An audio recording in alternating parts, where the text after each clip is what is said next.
Israel इसलिए लड़ रहा है क्योंकि वो अपनी यहूदी परंपरा को बचाना चाहता, वो अपनी संस्कृति को बचाना चाहता। हम हिंदुओं की हालत इतनी बदतर है। कल पूज्य श्री राजू दास जी महाराज जी ने जो बात बताई हमारे मन से आज तक नहीं गई। 24 घंटे वही सोच चल रहा। हिंदुओं की हालत बहुत खराब है। आप लोग 9 राज्यों में अल्पसंख्यक हो गए हो, असम, त्रिपुरा, मेघालय, नागालैंड, पश्चिम बंगाल, मणिपुर। आपकी आबादी नित्य प्रतिदिन घटती जा रही है। आपकी बुजदिल और कायरपन के कारण विरोधी ताकतें लगातार कुठाराघात कर रही हैं। कभी थूक जिहाद के नाम पर, कभी मूत्र जिहाद के नाम पर, कभी जमीन जिहाद के नाम पर, कभी रामचरितमानस को जलाया जाता तो कहीं गौ माता को काटा जा रहा, तो कहीं हिंदुओं का पलायन करवाया जा रहा, तो कहीं हिंदू देवी देवताओं का अपमान किया जा रहा। आज की बैठक बहुत महत्वपूर्ण बैठक है, इसलिए मोबाइल का विषय बहुत कम है, दिल का विषय बहुत ज्यादा है। आज की बैठक में आप हमारी बात को बहुत गंभीरता से सुनना। साधु समाज भी बैठा है, हमारे बागेश्वर धाम का मंडल भी बैठा है और आप लोग भी बैठे। पाकिस्तान का जब भारत का बंटवारा हुआ 22% हिंदू थे, वर्तमान में 2% बचे। हमने लगभग 12 देशों की यात्रा की अभी तक। Fiji, Mauritius, New Zealand, Nepal, Australia, London, Muscat, Oman, Dubai, और भैया जिन जिन देशों में हम गए वहां हमको हिंदू मिले। लेकिन जब हमने इतिहास को पढ़ा तो हमारी आत्मा स्तब्ध रह गई। फिजी में एक समय पर 40% हिंदू थे, आज घट करके मात्र 5-6% बच रहे। मॉरिशस में भी यही हाल है, इंडोनेशिया में भी यही हाल है, कंबोडिया में भी यही हाल है। ये तो विदेशों की बात है, भारत में भी यही हाल है। बांग्लादेश में एक घटना सुनाएंगे हम आपको, आपकी रूह कांप जाएगी यदि तुम्हारे अंदर हिंदुत्व का खून होगा तो। कल हम और राजू दास जी ने हमको वो बात सुनाई मंच पर, 200 महात्मा थे।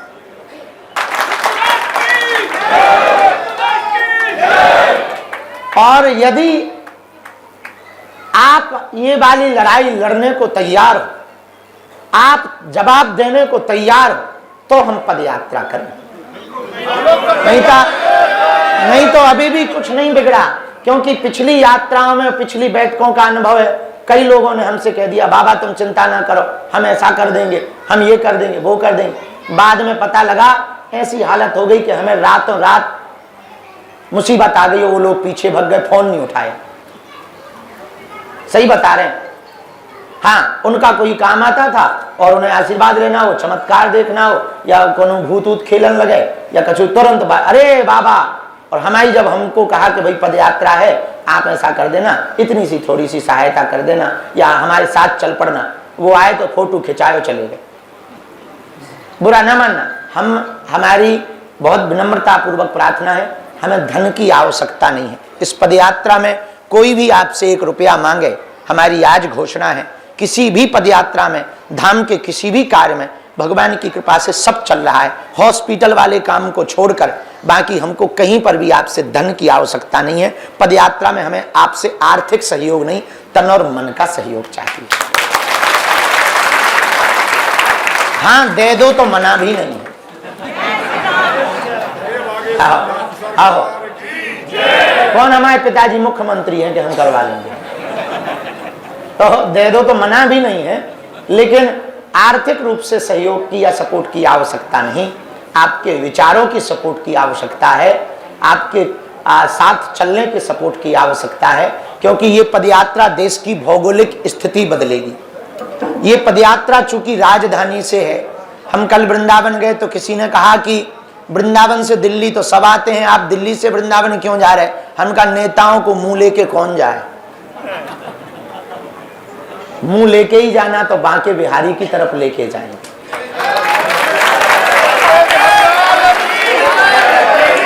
क्योंकि ये राजनीतिक नहीं, आध्यात्मिक यात्रा है। इसलिए दूसरी बात, इस पदयात्रा का मुख्य उद्देश्य सामाजिक समरसता, यमुना की शुद्धि, ताकि यमुना का जल फिर से बांके बिहारी पर चढ़ने लगे। भगवान ठाकुर जी यमुना जी के जल से स्नान करते हैं। यमुना की शुद्धि, सामाजिक समरसता, हिंदुओं की एकता, ब्रज रज को बचाना, मथुरा में पुनः ठाकुर जी का भव्य मंदिर बनवाना,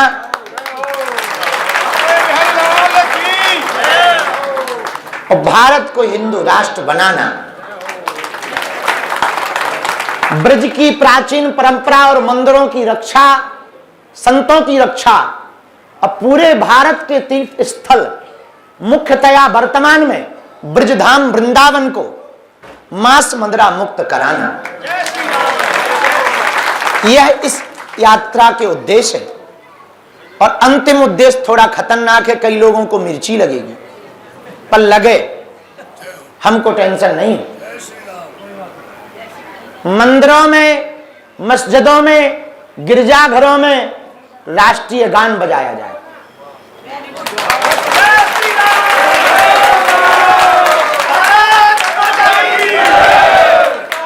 भले ही सप्ताह में एक दिन बजाया जाए, लेकिन बजाया जाए, ताकि देशभक्त, देशद्रोही सामने लाया जाए।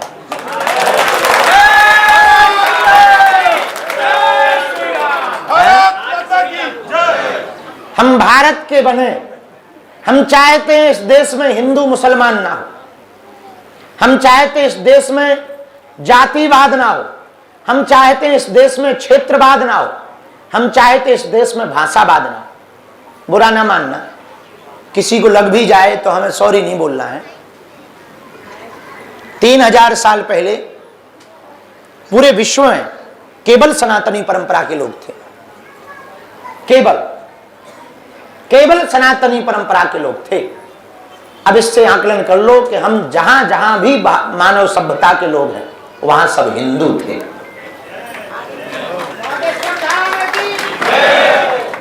दूसरी बात, आज यदि हम लोग नहीं जागे तो कल वो दिन दूर नहीं है जब पश्चिम बंगाल की तरह तुम्हारा भी घर से निकाला किया जाए। आज यही आप लोग, यदि हम लोग नहीं जागे तो वो दिन दूर नहीं है, राजस्थान के कन्हैया लाल दर्जी की तरह तुम्हारे अंदर भी छुरा भोंका जाए। आज यदि तुम लोग नहीं जागे तो वो दिन दूर नहीं है, संभल की तरह मंदिर छुपा करके मजार बनाई जाएंगे। आज यदि तुम लोग नहीं जागे तो वो दिन दूर नहीं है जो बांग्लादेश की बच्ची के साथ हुआ, हो सकता तुम्हारी बच्चियों के साथ। और तुम बुरा ना मानना, भगवान करे हो ना, पर इसके लिए जगना तो पड़ेगा। धर्म का मतलब पूजा पाठ या घंटी बजाना भर नहीं है। धर्म का मतलब यह भी है कि अधर्म के खिलाफ आवाज उठाना। यदि तुमने धर्म का मतलब केवल पूजा पाठ, मंदिर या तिलक लगाना समझ लिया, मूर्खता है। धर्म का मतलब मानवता पर दया करना, धर्म का मतलब सबको गले लगाना। हम मुसलमानों को भी गले लगाने को तैयार हैं, बस कायदे में वो रहें। वो भी इंसान हैं, हम उनका बुरा नहीं चाहते, उनमें भी मनुष्य हैं, हम उनका बुरा नहीं चाहते। ईसाइयों का हम बुरा नहीं चाहते, हम तो पाकिस्तान तक का बुरा नहीं चाह रहे, उससे भी कह रहे बेटा ले ले शरण। इतने उदारवादी हैं भाई हम। पाकिस्तान से कह रहे हैं कि मुनीर साहब टेंशन ना लो, विलय कर लो, हमें क्या दिक्कत है भाई, घर वापसी कर ले, आ जा। मतलब 47 में अलग होगा तो वापसी कर ले। अब बेटा आखिर बाप के पास ही आता है, कहां जाएगा? इतना बड़ा दिल किसका होगा जो पूरे देश को कह दे के आ जा? ये सनातन का ही इतना बड़ा दिल हो सकता है।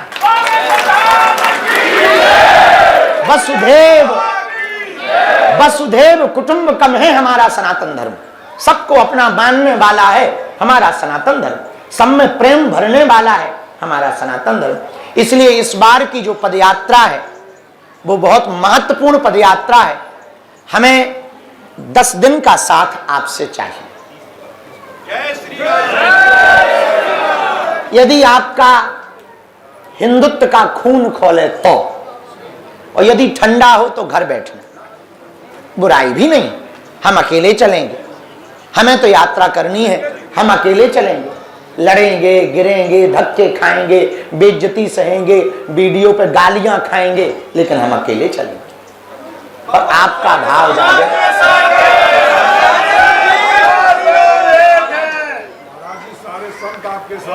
जय हो महाराज।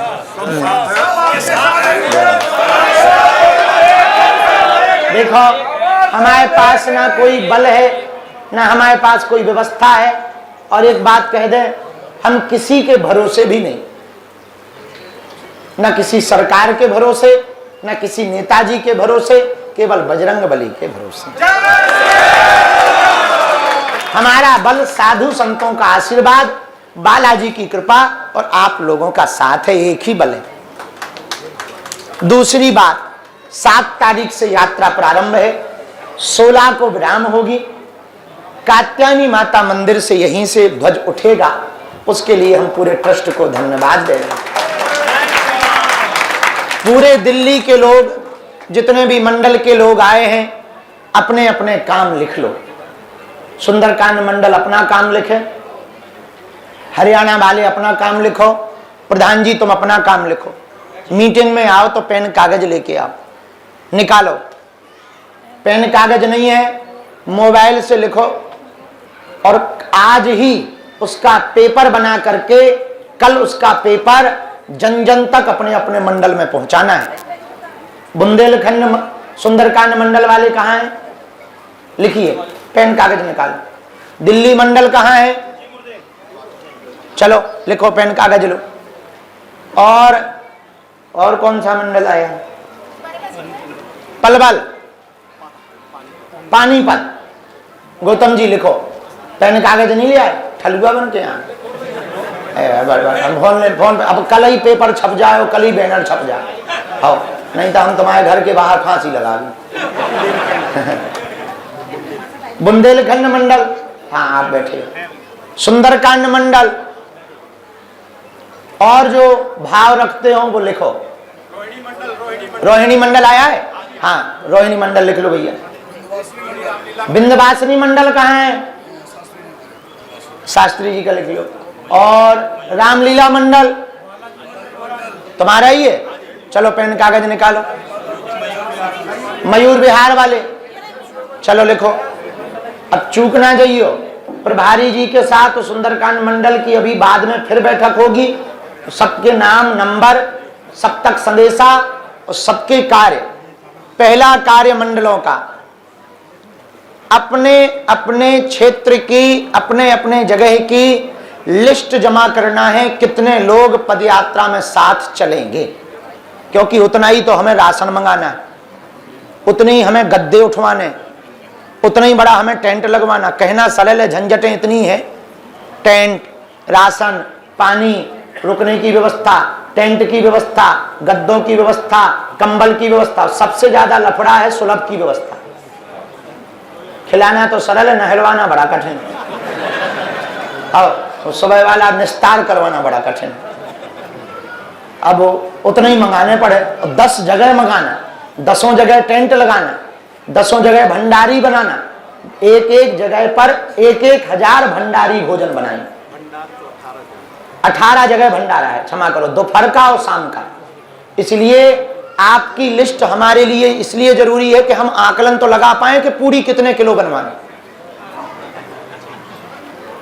तो पहला काम, अपनी अपनी लिस्ट 10 तारीख तक जमा कर दें। प्रभारी जी दिल्ली में ही है, कार्यालय कहाँ है? क्या कात्यायनी माता मंदिर वाले हमको 7 तारीख तक के लिए एक कमरा कार्यालय बनाने को दे सकते? हो गई। यदि आपको बुरा ना लगे और कष्ट ना हो गए, नहीं तो हमें अगल बगल कोई मकान क्रय करना पड़ेगा, है? तो यहीं पर कार्यालय है, ताकि हमें कहीं जाना ना पड़े। हम कहते यही हॉल दे दो, बाहर बैनर लगा दो, ये लोग बैठे रहेंगे, यही गद्दा डाल के सो जाएंगे। आप अपना काम भी करते रहना, अपनी टेबल पे और कुर्सी पे ये अपना काम चला लेंगे।